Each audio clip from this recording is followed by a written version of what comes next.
நேயர்களுக்கு வணக்கம். எங்க கூட இருக்கிறது பாத்தீங்கன்னா ஒரு மிகப்பெரிய செலிபிரிட்டி, என்னோட மனைவி. உங்க பேர் என்ன? துர்கா தேவி. குறைந்த விலை நிறைந்த தரம், தங்கள் தேவைகள் அனைத்தும் ஒரே இடத்தில். ஜெயச்சந்திரன். டெலிவரி டே அப்போ நம்ம மார்னிங்ல இருந்து லேபர் வார்டில் இருக்கோம். என்னோட பெயின் எல்லாமே லிட்ரலா நீங்க பாத்தீங்க. இப்போ உங்களுக்கு என்ன ஃபீல் ஆச்சு? அது நான் ஐ திங்க் நான் இந்த தருணத்துல நான் அதை ஹானஸ்டா சொல்லணும்னு நான் சொல்றேன். ஃபர்ஸ்ட் உள்ளே போனோம். டைலேஷன் பார்த்துட்டு இருந்தாங்களா. ஒரு கட்டத்தில் பார்த்தேன்னு வச்சுக்கோங்க, எனக்கு சரியான தூக்கம். எனக்கு தூக்கத்தை கட்டுப்படுத்தவே முடியல. சரி, இவங்க டாக்டர் ஏதாவது இப்போ முடிச்சுடுவாங்க பார்த்து எனக்கு கட்டுப்படுத்தவே முடியல. உனக்கு ஏதோ ஸ்கேன் ரிப்போர்ட் வாங்கணும்னு அனுப்பி விட்டாங்க. நான் என்ன பண்ணேன்னா, ஸ்கேன் ரிப்போர்ட் கிட்ட ஒரு 5 மினிட்ஸ் ஆகுனாங்க. அங்கே கவுச் இருந்துச்சு, படுத்து நல்லா தூங்கி. யூஸ்வலாகவே அம்மாவை தான் குழந்தைய தூங்க வைக்கணும் அப்படிங்கிறது ஒரு பெரிய மெத்து. அம்மாவோட அணைப்பில் தான் தூங்கணும். ஆனால் நம்ம 2 பேருமே அதில் ரொம்ப காஷியஸாக இருந்தோம். அம்மா அப்பா 2மே குழந்தைக்கு ஈக்குவலாக இருக்கணும். எனக்கு என்ன ஃபீலிங் இருந்துச்சு, நம்ம 2 பேர் சுற்றுவோம் ஜாலியாக இருப்போம் அப்படின்னு இருந்துச்சு. குழந்தையே வேணாமாலாம் கூட நம்ம யோசித்தோம். குழந்தையே வேணாமே, நம்ம இப்படி ஜாலியாக சுற்றிட்டு இருக்கலாமே. இவனை வந்த பிறகு ஃபஸ்ட்டு இதோட இவனுக்காக எல்லாமே செய்யணும். என்னோட தாட் எல்லாமே இப்போ எல்லாமே உனக்கே தெரியும். அப்போவே அது ஸ்டார்ட் ஆயிடுச்சு. ஸோ எதுனாலும் இவனுக்காக நம்ம யோசிக்க ஆரம்பிக்கணும் அப்படின்னு. என்ன எந்த அளவுக்கு லவ் பண்ணுறேன் இவனை என்னன்னு பதில் சொல்றது? இப்போது புதிய அறிமுகம் ஆச்சி ஹோட்டல் சாம்பார் 50 கிராம் ரூபாய் 20 மட்டுமே. 2K கிட்ஸ் ஃப்ரெண்ட்ஷிப் 12 வகைப்படும். Social media friends, business friends, life long friends, group friends, fake friends, toxic friends, friends with benefits. நேயர்களுக்கு வணக்கம். வணக்கம். எங்க கூட இருக்கிறது பார்த்தீங்கன்னா ஒரு மிகப்பெரிய செலிபிரிட்டி, என்னோட மனைவி. உங்க பேர் என்ன? துர்கா தேவி. சொல்லுங்க துர்கா தேவி. நான் ரொம்ப நாளே என் மனசில் தேக்கி வச்சிருந்த சில கொஸ்டின்ஸ் எல்லாம் உங்ககிட்ட கேட்க போகிறேன். ஃபர்ஸ்ட் டைம் கேட்க போகிறேன். ஹானஸ்டான பதில் சொல்லணும். ஓகே, போலாமா? நமக்கு ப்ரெக்னென்சி கன்ஃபார்ம் பண்ண டேட் உனக்கு ஞாபகம் இருக்கான்னு நான் கேட்டால் நீ தெரியாதுன்னு சொல்லுவேன். சரி, கன்ஃபார்ம் ஆனதும் என்னை எப்படியெல்லாம் பார்த்துக்கணும் அப்படின்னு நினச்சி? இல்லை, ஃபஸ்ட்டு இந்த கன்ஃபார்ம் ஆகி அதை ப்ராசஸ் பண்ணுறதுக்கே எனக்கு ஒரு 2 மாதம் ஆகிடுச்சு. ஓகே, ஏன்னா அதில் நிறைய ப்ரொசீஜர் வேறு வச்சுருந்தாங்க. 2 நாளுக்கு அப்புறம் ஹாஸ்பிட்டல் போகணும், 4 நாளுக்கு அப்புறம் ஹாஸ்பிட்டல் போகணும். அது ப்ராசஸ் பண்ணுறதே எனக்கு கொஞ்சம் டைம் எடுத்துச்சு. பட் அதுக்கப்புறம் ஃபஸ்ட்டு எல்லாமே இந்த சினிமேட்டிக் மைண்ட் மட்டும் கூட நான் சொல்லியிருப்பேனே, அந்த வாந்திலாம் எடுக்க மாட்டேன், இந்த படத்துலலாம் கையிலலாம் தாங்குவாங்களே, அது மாதிரிலாம் தாங்கிறதுக்கு எனக்கு ஆப்பர்ச்சுனிட்டியே இல்லையே அப்படிலாம் சொன்னால. ஃபஸ்ட்டு கொஞ்சம் சினிமேட்டிக் மைண்ட் செட்டில் தான் இருந்தேன். ஒரு 2 மந்த்ஸ்க்கு அப்புறம் தான் ரியாலிட்டி புறமண்டையிலே அடிச்சிச்சு. ஓகே, பார்த்துக்கிறதுனா அவளோட மூட் ஸ்விங்ஸ்க்கு ஏற்ற மாதிரி அவளால் என்ன சாப்பிட முடியும், என்ன சாப்பிட முடியாது, அதெல்லாம் தெரிஞ்சுக்கிட்டு அதுக்கேற்ற மாதிரி இருக்கணும் அப்படின்னு சொல்லி அந்த ரியாலிட்டி அதுக்கப்புறம் நான் அந்த அந்த ஒரு ஃப்ளோவில் போனேன் நான். ஓகே, இப்போ என்னோட கேள்வி, ப்ரெக்னென்சி கன்ஃபார்ம் ஆனதும் ஃபஸ்ட்டு உன் மைண்டில் என்ன ஓடுச்சு? இவ்வளோ நாளாக 2 பேரும் அனாமத்தா சுற்றிட்டோம், நல்ல ஊர் சுற்றணும், சுற்றி இருக்கிறவங்க எல்லாரும் கிழின்னு கிழிச்சாங்க. ஸோ இப்போ இந்த நியூஸை சொன்னதுக்கு அப்புறமா எனக்கு நம்ம இதுக்கு ஆக்சுவலாக ரெடியாக இருக்கோமா, நம்மளால் நம்ம 2 பேருக்கு நல்ல இன்னொருத்தவங்க வரப்போகிறாங்க, ஸோ அவங்கள எப்படியெல்லாம் பார்த்துக்கணும் அப்படிங்கிற ஒரு மதர்லி கேர் அந்த கன்ஃபார்ம் ஆனதுமே வரும். நான் எதிர்பார்க்கவே இல்லை. எங்கள் அம்மாவுக்கு நான் எப்படி இருப்பேன் அப்படிங்கிறத நான் யோசிச்சிருக்கேன், இவ்வளோ பாசமாக இருக்காங்க அப்படின்னு. ஸோ அந்த ஃபீல் நான் கன்ஃபார்ம், எனக்கு அந்த ஏர்லி மார்னிங் அந்த 2 கோடு பார்த்ததுமே நீங்கள் மேபி வெயிட் பண்ணியிருக்கலாம் டாக்டர் கன்ஃபர்மேஷன். பட் எனக்கு அந்த மொமெண்ட்லேயே ஓகே, ஒருத்தவங்க உள்ளே இருக்காங்க.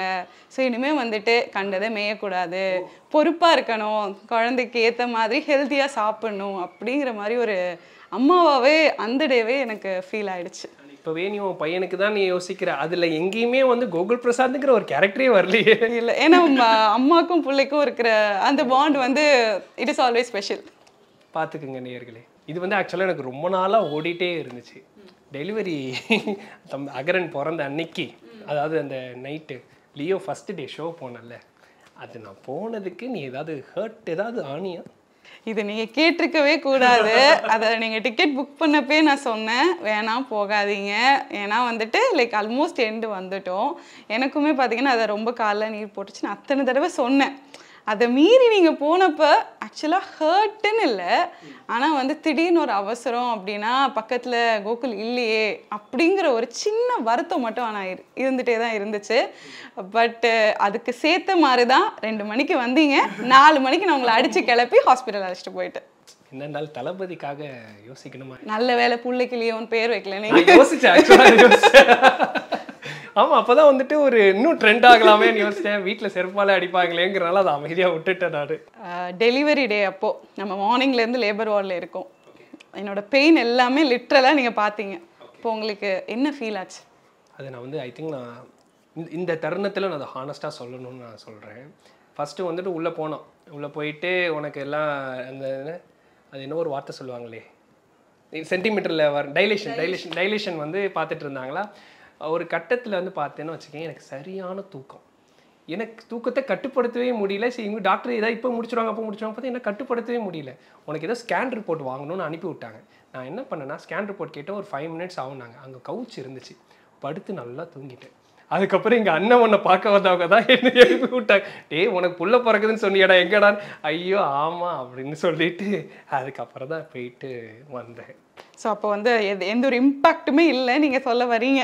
இம்பேக்ட் வந்து என்னன்னா அது வந்து ஒரு மிக்ஸ்டு ஃபீலிங்காக என்னன்னு தெரில. தூக்கம் இல்லை, சுத்தமாக தூக்கம் இல்லை. நீ இழுத்து போட்டு அடின்னு வேறு அடிச்சிட்டேன். அதுக்கப்புறம் எனக்கு ஆக்சுவலாக ஒரு எக்ஸைட்மெண்ட் போயிடுச்சு. குழந்தை வரப்போகிறதுங்கிற எக்ஸைட்மெண்ட்டே போயிடுச்சு. உன்னை நீ வந்து சீரியஸாக சொல்லணும்னா நீ அந்த பெயினில் இருக்கிற பார்த்தோன்னே எனக்கு அந்த எக்ஸைட்மெண்ட் போயிடுச்சு. உனக்கு என்ன நடந்துட்டுருக்குங்கிற மாதிரி என் மைண்டில் ஓடிட்டே இருந்துச்சு. நார்மல் டெலிவரி இல்லை, சி செக்ஷன் போகிறேன்னு சொன்னோடனே எனக்கு வந்து அப்படியே பிளாங்க் ஆயிடுச்சு. என்ன பண்ண போகிறோம் அப்படிங்கிற மாதிரி பிளாங்க் ஆகிடுச்சு. அப்புறம் சி செக்ஷன் போயிட்டு டாக்டர் வந்து சொல்கிறாங்க, இந்த மாதிரி உங்களுக்கு பையன் பிறந்திருக்காங்க. இந்த படத்துலலாம் இல்லை நிறைய பேர் வா அப்படின்னு பையன் படுத்துனா துர்கா எங்கே அப்படி தான் அவங்கள்ட்ட கேட்டேன். அவங்க வருவாங்க அப்படின்னாங்க. அதுக்கப்புறம் அதுக்கப்புறம் ஒரு 1 hour 1.5 hours அப்புறம் தான் உன்னை பார்க்கவே விட்டாங்க. அப்போ பார்த்தப்ப தான் எனக்கு கொஞ்சம் ரிலீஃப் ஆச்சு. ஓகே அதுக்கப்புறம் எங்கள் ஆள் நைட்டு 5 மணிக்கு இந்த இதெல்லாம் முடிச்சப்போ நைட்டு பையன் 12 மணிக்கு வந்தானா. அப்போ தான் எனக்கு அந்த மொமெண்ட் எல்லாமே வந்துச்சு. ஓகே நம்ம பையன் அப்படின்னு. ஓகே டாக்டர் வந்துட்டு நார்மல் டெலிவரி இல்லை, டைலேட் ஆகலை, சி செக்ஷன் தான் பண்ணணும்னு சொன்னாங்களே. அப்போ நீ என்ன யோசிச்ச? நான் அது அந்த பெயின் மத்தியானம் 12 மணிலேருந்து செம்மையாக இருந்துச்சு இல்லை. ஸோ எவ்ரி டைம் பெயின் எடுக்கிறப்ப வந்து நான் இப்போ டைலேட் ஆகிருக்கும் அப்படின்னு ஒரு ரொம்ப ஒரு எக்ஸைட்மெண்ட்லேயே இருந்தேன். டாக்டர் வந்துட்டு பார்த்துட்டு 2 தான் இருக்குது 3 தான் இருக்குன்னு சொன்னப்பே வந்து கொஞ்சம் டிஸப்பாயிண்ட் ஆகிட்டேன். ஸோ லாஸ்ட்டு வந்துட்டு பேபி ஹார்ட் பீட் கம்மி ஆகிடுச்சு, கண்டிப்பாக சி செக்ஷன் சொன்னப்போ ஃபஸ்ட்டு வந்து சரி பேபி எடுத்துடலாம். ஏன் நார்மல் டெலிவரிக்கு நம்ம யோசிச்சோன்னா சுற்றி இருக்கிறவங்க எல்லோரும் என்ன சொல்லுவாங்க, அது மட்டும்தான் ஃபஸ்ட்டு. பட் அந்த இடத்துல வந்துட்டு அதெல்லாம் இல்லை, நான் என்னோடய பெஸ்ட்டு ட்ரை பண்ணிட்டேன். இப்போ என் பேபி வெளியே வந்துட்டால் போதும், ஹெல்த்தியாக வெளியே வரணும் அப்படின்னு ஒரு இதுதான் ஆச்சு. ஸோ அவங்க சைனெல்லாம் போட சொன்னாங்க, ஏதோ ஒன்று நான் போட்டுட்டேன். ஆனால் என் கோகுல் என் கூட வார்டுக்குள்ளே வருவானான்னு கேட்டப்போ அவங்க நோங்கிற மாதிரி சொல்லிட்டாங்க. ஸோ அந்த இடத்துல ஒரு பயமும் வந்துருச்சு. அச்சோ தனியாக வேறு உள்ளே போகிறோம், இவ்வளோ நேரம் கூட இருந்தானே அப்படின்னு. அதாவது எல்லாமே பார்த்தீங்கன்னா அந்த டாக்டர் சொன்னாங்க it's a big baby boy அப்படின்னு குழந்தை பிறந்து சொன்னதுமே ஓகே எல்லாமே வேனிஷ். ஓகே நார்மலோ சி செக்ஷனோ குழந்தை வந்துட்டாங்க. ஸோ அதுக்கு தான் நம்ம இவ்வளோ நாள் கஷ்டப்பட்டோம் அப்படிங்கிற மாதிரி ஒரு ஹாப்பினஸ் தான். சூப்பர். அகரனை ஃபஸ்ட் டைம் நீங்கள் பார்க்குறீங்க ஓகேவா? ஸோ அதுதான் என்னோட நர்வஸ்னஸ்லாம் முடிச்சு நைட்டு ரூம் கழிச்சிட்டு வராங்க, நீங்கள் அப்போ பார்க்குறீங்க. அப்போது என்ன ஃபீல் பண்ணீங்க?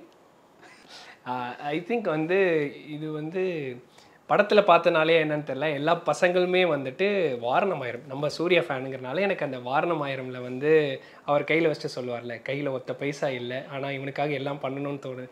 அதை மாதிரி அதுக்கு முன்னாடி வரையும் எனக்கு என்ன ஃபீலிங் இருந்துச்சுன்னா நம்ம 2 பேர் சுற்றுவோம் ஜாலியாக இருப்போம் அப்படின்னு இருந்துச்சு. குழந்தையே வேணாமாலாம் கூட நம்ம யோசித்தோம், குழந்தையே வேணாமே நம்ம இப்படி ஜாலியாக சுற்றிட்டு இருக்கலாமே. இவனை வந்த பிறகு ஃபஸ்ட்டு இதோன்ல இவனுக்காக எல்லாமே செய்யணும். என்னோடய தாட் எல்லாமே இப்போ எல்லாமே உனக்கே தெரியும். அப்போவே வந்துட்டு அது ஸ்டார்ட் ஆகிடுச்சு. ஸோ எதனாலும் இவனுக்காக நம்ம யோசிக்க ஆரம்பிக்கணும் அப்படின்னு அது அப்படியே கண்டினியூ ஆகிட்டு இருக்கு. இப்போ ஓகே நீ ஃபீடிங் பண்ணிட்டு இருந்த டைமில், ஃபீடிங் ப்ராப்ளம்லாம் இருந்த டைமில் நீ என்னோட ஹெல்ப்பை எதிர்பார்த்து நான் பண்ணாமல் ஏதாவது இருந்தேனா? இல்லவே இல்லை. ஸோ ஃபீடிங் வந்துட்டு அதுதான் உங்கள் லைக் ரைட் ஃப்ரம் த டே 1 கூடவே தான் இருந்துகிட்டே இருக்கிறீங்க. ஸோ எனக்கு நிறைய ப்ராப்ளம் வந்துச்சு. எல்லா இடத்துலையுமே வந்து சொல்யூஷன் என்னன்னு சொல்லிட்டு டக்குன்னு ஓடுனது நீங்கள் தான். ஸோ அது வந்து ஃபஸ்ட்டு ஆயின்மெண்ட் வாங்குறதா இருக்கட்டும், இல்லை பிரெஸ்ட் பம்ப்பு. எனக்கு இன்னும் ஞாபகம் இருக்குது, ராத்திரி 11 மணி இருக்குன்னு நினைக்கிறேன், எங்கே மெடிக்கல் ஸ்டோர் இருக்குன்னு தேடி ஓடி போய் வந்துட்டு நீங்கள் வாங்கிட்டு வந்து கொடுத்தீங்க. அந்த இதெல்லாமே வந்து என்னால் லிட்ரலி மறக்கவே முடியாது. ஏன்னா அந்த டைம் ஐ நீடட் தட் அதுதான் ரொம்ப, ஏன்னா பம்ப் பண்ணி கொடுக்கறது வந்துட்டு ரொம்ப பெரிய விஷயமா பார்ப்பாங்க.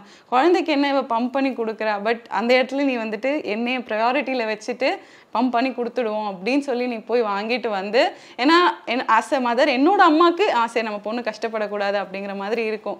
பட் வெளியிருந்து பார்க்குறப்ப உனக்கே கூட அது தெரிஞ்சிருக்காது. ஆனால் அந்த இடத்துல வந்து நீ எனக்காக யோசிச்சு போய் வாங்கிட்டு வந்த. ஸோ ஃபீடிங் வந்துட்டு த்ரூ அவுட் அந்த ஒரு 1 month நீ வந்து ஃபுல்லாகவே எனக்கு சப்போர்ட்டிவாக தான் இருந்த, எந்த ஒரு இடத்துலையுமே இல்லை அப்படின்னு என்னால் சொல்லவே முடியாது.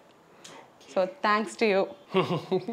இது வந்துட்டு ப்ரெக்னென்சியில் நான் கஷ்டப்படுத்தினான்னு தெரியல, ஆனால் போஸ்ட்மார்ட்டமில் வந்து நிறையா டிப்ரெஷன் எனக்கு இருந்துச்சு. அதை நான் ஒத்துக்கிறேன். அப்போ நான் ஏதாவது ஒன்று பண்ணி ஒன்று ரொம்ப இரிட்டேட் பண்ணியிருக்கா? இல்லை, எனக்கு வந்துட்டு இரிட்டேஷன் நான் இது வரையும் ஆனதே இல்லை. நீ பண்ணி இரிட்டேஷன் ஆனதில்லை. ஏதாவது வந்து கோவப்பட்டு ஏதாவது சொல்ல வருவியா, இல்லை வந்துட்டு இந்த மாதிரி இப்படி ஒரு சுச்சுவேஷன் இருக்குது அப்படின்னு சொல்ல வரப்ப நான் யூஸ்வலாக நம்மள்ட்ட என்ன அப்ரோச் பண்ணுவோன்னா ப்ராக்டிக்கலாக பேசுவோம், லாஜிக்கலாக பேசுவோம், வா ஆஃபீஸ் ரூமுக்கு வா அப்படின்னு கூப்பிட்டு வச்சு அமைதியாக பேசுவோம். ஸோ அதை மாதிரி தான் நான் வந்துட்டு ஈவன் தோ வந்து நீ ஃப்ரஸ்ட்ரேஷனில் இருக்க, இந்த டிப்ரெஷனில் இருக்கனாலும் என்கிட்ட அது பெருசாக காட்டின மாதிரி எனக்கு தெரியல. மேபி அது உனக்கு அது டிப்ரெஷனாக தெரிஞ்சிருக்கும். எனக்கு வந்துட்டு அது நம்ம துர்கா இப்படி தான் பேசுவா எனக்கு தெரியும், நான் இப்படி பேசினா லாஜிக்கலாக பேசினா புரியும் அப்படின்னு தெரியும். ஸோ அதனால் எனக்கு அது பெருசாக. ஸோ அது வந்து டிப்ரெஷன் வந்து ஒரு டிஸ்கஷனில் தான் முடிஞ்சிருக்கு அப்படின்னு சொல்கிறீங்க. எதுனாலும் நம்மளுக்கு அந்த நம்ம ஆஃபீஸ் ரூம் போயிட்டு டிஸ்கஷனில் போயிட்டு ஸ்மூத்தாக முடிஞ்சிருச்சு. ஓகேடா. இப்போ வந்து அகரன் வந்துட்டான், ஓகேவா? ஸோ அகரன் வந்துட்டு இப்போ நம்ம வந்து வளர்த்துட்ருக்கோம்ல, 1.5 years ஆயிடுச்சு. ஏதாவது இன்ஸ்டன்ட்ல வந்துட்டு தம்பி வளர்றதுல என்னோட பங்கு இல்லை அப்படிங்கிற மாதிரி ஏதாவது ஃபீல் பண்ணியிருக்கியா? இல்லவே இல்லை. லைக் எனக்கு என்னென்னா like right from the day one நீ ராத்திரி அவனை தூங்க வைக்கிறதா இருக்கட்டும், அந்த வீல்ஸ் ஆன் த பஸ் பாட்டு பாடி அவ்வளோ நேரம் நின்று ஆட்டி தூங்க வைப்பீங்க. ஏன்னா வந்துட்டு யூஸ்வலாகவே வந்து அம்மாவை தான் வந்து குழந்தைய தூங்க வைக்கணும் அப்படிங்கிறது வந்து ஒரு பெரிய மெத்து. அம்மாவோட அணைப்பில் தான் தூங்கணும். ஆனால் நம்ம 2 பேருமே அதில் ரொம்ப காஷியஸாக இருந்தோம். அம்மா அப்பா 2மே குழந்தைக்கு ஈக்குவலாக இருக்கணும். ஸோ அதனால வந்துட்டு உங்களோட கான்ட்ரிபியூஷன் அங்கேருந்தே இருக்குது. இப்போயுமே வந்து இன்றைக்கி கூட அவன் வந்துட்டு தொட்டிலில் வந்து என்கிட்ட இருந்தால் ஃபீட் பண்ணி தான் தூங்க வைக்கணும்னு எக்ஸ்பெக்ட் பண்ணுவான். ஸோ அந்த டைமில் வந்து எனக்கு டயர்ட் ஆகிடுச்சுன்னு உங்களுக்கு தெரியும். ஸோ நீங்கள் வந்துட்டு அவனை வந்து என்கிட்டேருந்து வாங்கி தொட்டிலில் போட்டு அது ஒரு 1/2 மணி நேரம் ஆட்டினாலும் சரி அவள் கொஞ்சம் ரிலாக்ஸ்டாக இருப்பா அப்படின்னு சொல்லிட்டு இந்த மாதிரி சின்ன சின்ன விஷயங்கள்லையுமே சரி எல்லாத்துலேயுமே உங்களோட கான்ட்ரிபியூஷன் வந்து எனக்கு தெரிஞ்சு நம்ம இம்பேக்டை விட அகரனுக்கு வந்துட்டு அது ஒரு பெரிய வேல்யூவாக இருக்கும். ஸோ இது வந்து அம்மா இது அப்பா அப்படின்னு இல்லாமல் என் அப்பா அம்மா 2 பேரும் எனக்கு சாப்பாடு ஊட்டுறதும் சரி, தூங்க வைக்கிறது, குளிப்பாடுறது எல்லாத்துலேயுமே ஈக்குவலாக கான்ட்ரிபியூட் பண்ணுறாங்க. அவனும் வந்துட்டு அந்த ஒரு அசம்ஷனில் வளர்றது வந்துட்டு எனக்கு ரொம்ப சந்தோஷமாக தான் இருக்குது. 4 years ஆயிடுச்சு. ஸோ ஏதாவது ஒரு சாரியோ இல்லை தேங்க்ஸோ எனக்கு சொல்லணுமா? சாரி இல்லை, பட் இதுவரை நான் வந்து உனக்காக தேங்க்ஸ்ன்னு சொன்னதில்லை. நீ நிறைய வாட்டி காரி துப்பி இருக்க, உனக்காக ஸ்டேட்டஸ் வச்சதில்லை, இன்ஸ்டாகிராமில் போஸ்ட் போட்டதில்லை, இன்ஸ்டாகிராம் ஸ்டோரி போட்டதில்லை, ஸ்டேட்டஸ் போட்டதில்லை. நேத்தி ஆனிவர்சரிக்கு நீ தான் வந்து எனக்கு தேங்க்ஸ் சொல்லி போட்டிருந்த. இந்த பிளாட்ஃபார்ம் மூலிமா நான் என்ன சொல்கிறேன்னா ரொம்ப தேங்க்ஸ். ஃபர்ஸ்ட் ஆஃப் ஆல் வந்துட்டு என் லைஃப்பில் வந்ததுக்கு ரொம்ப தேங்க்ஸ். அண்ட் தென் அகரன் எனக்கு கொடுத்ததுக்கு இன்னும் ரொம்ப நன்றி. என்னை எந்த அளவுக்கு லவ் பண்ணுறது. ஐயோ நான் என்னன்னு பதில் சொல்கிறது? எனக்கு எங்கள் அம்மா வந்து காப்பாற்றிட்டாங்க. எனக்கு வந்து இதுக்கு ஆன்சர் எப்படி சொல்கிறது, வார்த்தைகளால் சொல்ல முடியல. ஸோ அந்த அளவுக்கு யூ மீன் அ லாட். அதாவது கண்மூடித்தனமாக நான் இப்போ வந்துட்டு ரொம்ப ஜாலியாக, அதாவது நான் கல்யாணத்துக்கு முன்னாடி வரைக்குமே பார்த்தீங்கன்னா நான் வீட்டோட மூத்த பொண்ணு, from a middle class family. So வந்து நிறைய ரெஸ்பான்சிபிலிட்டிஸ் நிறைய மைண்டுக்குள்ளே ஓடிட்டே தான் இருந்துச்சு, இதெல்லாம் பண்ணணும். ஆனால் கல்யாணத்துக்கு அப்புறம் பார்த்தீங்கன்னா எனக்கு அந்த ஒரு பெரிய இதுவே வந்து நான் இறக்கி வச்ச மாதிரி, ஏன்னா எல்லாமே கோகுல் பார்த்துக்குவான். நான் வந்துட்டு எங்கள் அப்பாவோட பிரின்சஸ் மாதிரி உங்களோட பேம்பர்டு ஒய்ஃப் ஆகிட்டேன். ஸோ எனக்கு இதெல்லாம் பற்றி யோசிக்க தேவையே இல்லை, நான் இதை தான் சொல்லியாச்சுன்னு. ஸோ அந்தளவுக்கு எனக்கு வந்துட்டு ஒரு ஒரு ஹாப்பினஸும் சரி, ஒரு கம்ஃபர்டபுள் ஜோன், அந்த மாதிரி எல்லாமே நீங்கள் தான் கொடுத்துருக்கீங்க. ஸோ வந்துட்டு என்னால் வார்த்தையால் சொல்ல முடியல, but I love you so much. Okay, இவ்வளோ தூரம் மனசு விட்டு நாங்கள் இப்படி ஒரு உட்காந்து மனசு விட்டு நாங்கள் இந்த 10 வருஷ ஜேர்னியில் கூட இவ்வளோ தூரம் பேசினதில்லை. அதுக்கு வந்துட்டு ஃபர்ஸ்ட் ஆஃப் ஆல் நாங்கள் யாருக்கு நன்றி சொல்லணும்னு பார்த்தா எங்களோட சப்ஸ்கிரைபர்ஸ், ஃபாலோவர்ஸ். ஏன்னா நீங்கள் இவ்வளோ சப்போர்ட் பண்ணலன்னா வந்து நாங்கள் இந்த ஒரு பொசிஷன் வந்திருப்போமாங்கிறது தெரியல. ஸோ இந்த மாதிரி ஆப்பர்ச்சுனிட்டிலாம் அமைஞ்சதுக்கு ஃபஸ்ட்டு தேங்க்ஸ் உங்களுக்கு. தென் லிட்ஸ் டீம் தேங்க்ஸ். எங்களையும் வந்துட்டு ஒரு கப்புள் ரெகக்னைஸ் பண்ணி வந்ததுக்கு எங்களுக்கு ரொம்பவே சந்தோஷம். ஸோ அதுதான், எங்களை இதே மாதிரி சப்போர்ட் பண்ணிகிட்டே இருங்க. உங்களுக்கு பிடிச்ச மாதிரி கண்டென்ட் நாங்களும் வந்து கொடுத்துக்கிட்டே இருக்க ட்ரை பண்ணுவோம். ஆமாம், அதே மாதிரி வந்துட்டு நிறைய கப்புள் கிரியேட்டர்ஸ் கிரியேட் ஆகிட்டு இருக்கோம். எல்லாருக்குமே அந்த சப்போர்ட் கொடுங்க. Thank you so much. தேங்க்யூ.